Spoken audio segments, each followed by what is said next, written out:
jaajëf suma gars yi da leen jaam ci seen sport TV ñu ngi leen di jaajëfal di leen wax ngeen di abonné di aimer vidéo yi di partager surtout loolu moo ñu yokk doole. waaw tey nag dañ koy dooree fële ci Angleterre ci mbirum Cheikhou Kouyaté international sénégalais boobu nga xam ne moo nekkoon foofu ci Crystal Palace. waaw démb nag ñi ngi leen wax naan moom négociation ak Nottingham Forest daanaka négociation bi moom sori na lool. waaw mujjee na signé foofu te Nottingham Forest contrat bu toll ci 2 at.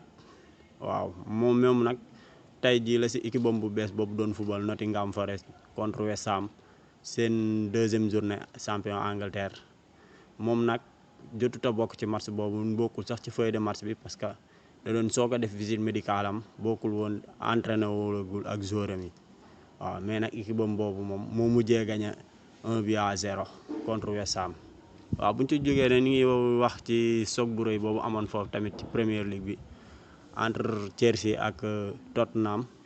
waaw di leen fàttali nag ni leen Chelsea international Sénégal boobu bu mag boobu di suñ axe central bi ñuy wax Kalidou Koulibaly te jóge woon fële ca Naples ci Italie moom nag tey titulaire la woon ci match boobu def match bu extraordinaire dugal première bii bu Chelsea bi marqué bii bu rëy bu ñëpp di coow macha allah bii bu rafet magnifique ba mayoon confiance équipe boobu noonu. waaw équipe boobu nag mu doon dajal di Tottenham bu leen fàtte ne nag am na doomu sénégalais bu fa nekk bu ñuy wax Pape Matar Sarr jeune sénégalais boobu nag jotut a bokk ci match bi bokkul ci feuille de match bi parce que moom coach bi daal booleegu ko ci feuille de match bi. gars yi ñu ngi doon wax naan ndax dina fa yàgg wala du fa yàggam déet mais lu ci mënti am rek dinañ ci topp information boobu. waaw buñ ca jógee tamit dañuy dem fële ca France di seen 2e journée championnat tey nag Marseille ci la doon football. Marseille nag moom fa la ñaari doomu sénégalais yooyu nekk ñuy wax Ahmadou Bamba Dieng ak Papa Gueye. Bamba Dieng nag ñu ngi leen doon wax naan leen moom coach bi bëggu ko parce que booleegu ko ci feuille de match am moom doxoo beddi.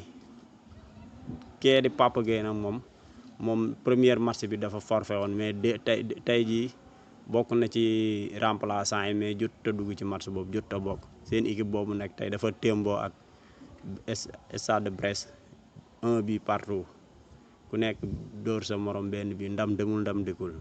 waaw ba tey ci sport foofu ci Europe Bayern fële ci Allemagne di équipe bu Sadio Mané suñ ñaancoo tey seen 2e journée ñoom nag ñu ngi doon football ñoom contre Wolfsburg.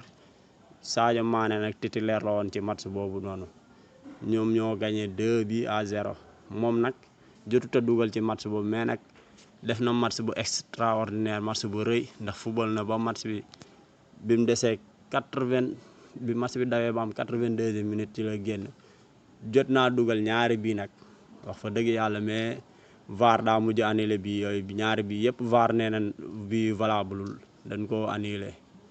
waaw mais nag teewul football na match bi def na match bu am solo.